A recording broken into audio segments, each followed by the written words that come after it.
You get the raise. The number on your paycheck goes up.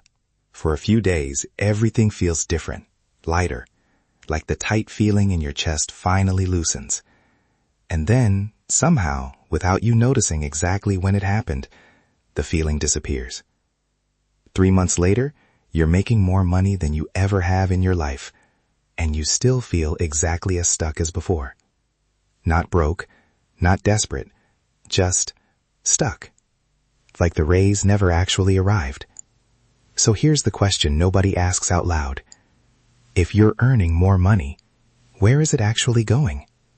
Most people assume the answer is simple. Bad habits, bad choices, not enough discipline. But that's not usually what's happening. What's happening is something quieter, something that doesn't feel like a decision at all.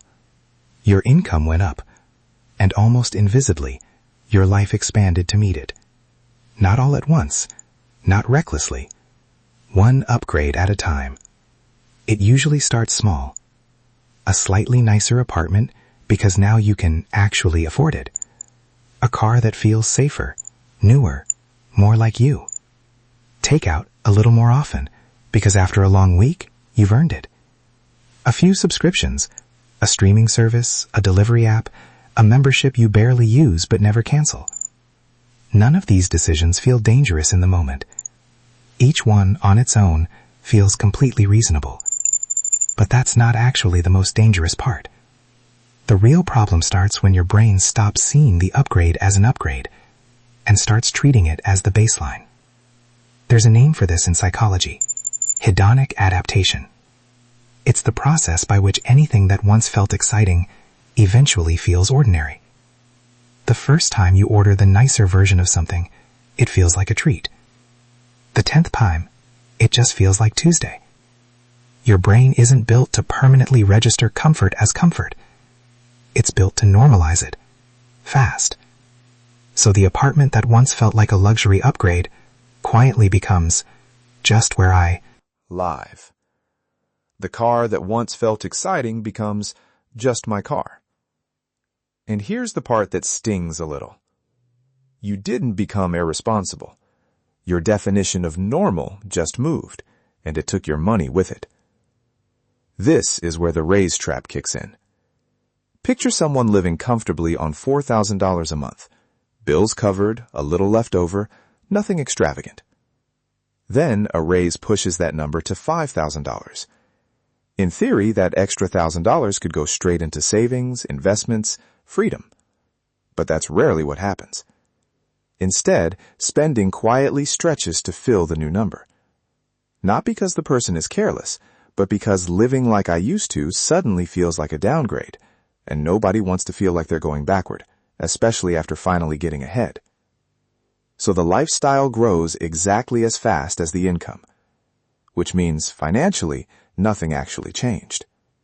And it doesn't stop there, because you're not just comparing your new life to your old one, you're comparing it to everyone around you. Someone at work leases a nicer car. Suddenly yours feels a little outdated. A friend posts photos from a trip you couldn't picture affording last year, except now, technically, you can. Your neighborhood starts feeling like the starter version of where you should be. This is social comparison doing exactly what it's designed to do. The finish line doesn't stay still. It moves the moment you get close to it. You're not chasing wealth anymore. You're chasing whoever's slightly ahead of you. So here's the realization this all builds toward, and it's the one thing that actually matters. Earning more money does not automatically make you wealthy. Wealth was never about what you earn. It's about the gap, the space between what comes in and what you actually keep. Two people can earn the exact same income. One accumulates real freedom over the next 10 years. The other stays exactly where they started, just with nicer things surrounding them. The difference isn't the income, it's the gap they protected or didn't. So what actually works? Not budget better, not stop enjoying your money. That advice sounds nice and changes nothing. First, capture part of every raise before it reaches your daily life. The moment income increases, redirect a portion of it, automatically, before it has the chance to feel like available money. What you never see, you never miss. Second, define what enough actually looks like for you. Not deprivation, not minimalism for its own sake. A clear, honest line for what a genuinely good life costs you. So upgrades become intentional choices, not automatic reflexes. Third, let fixed expenses rise slower than your income. Rent, car payments, subscriptions, these lock in permanently. An income bump is temporary until you turn it into a fixed cost. Move slowly on anything that becomes a monthly obligation. Fourth, separate the raise from the reward. Celebrate a win with something one-time and intentional. A trip, a purchase you actually chose. Don't let a single moment of celebration quietly rewrite your baseline lifestyle forever. Fifth, build what's sometimes called a personal wealth gap, the distance between your income and your spending, and treat protecting that gap as seriously as you'd treat protecting the income itself. Each of these works for the same psychological reason. They interrupt the automatic part of lifestyle expansion and turn it back into a conscious decision. So back to that raise, that paycheck that felt bigger and somehow still didn't feel like enough. The problem was never that you spent money. The problem was that the spending happened automatically, quietly rewriting your baseline every single time your income moved. The goal was never to freeze your life in place or to feel guilty for enjoying what you've earned. The goal is simpler than that. Make sure the next raise actually reaches you, instead of quietly turning into next month's bill.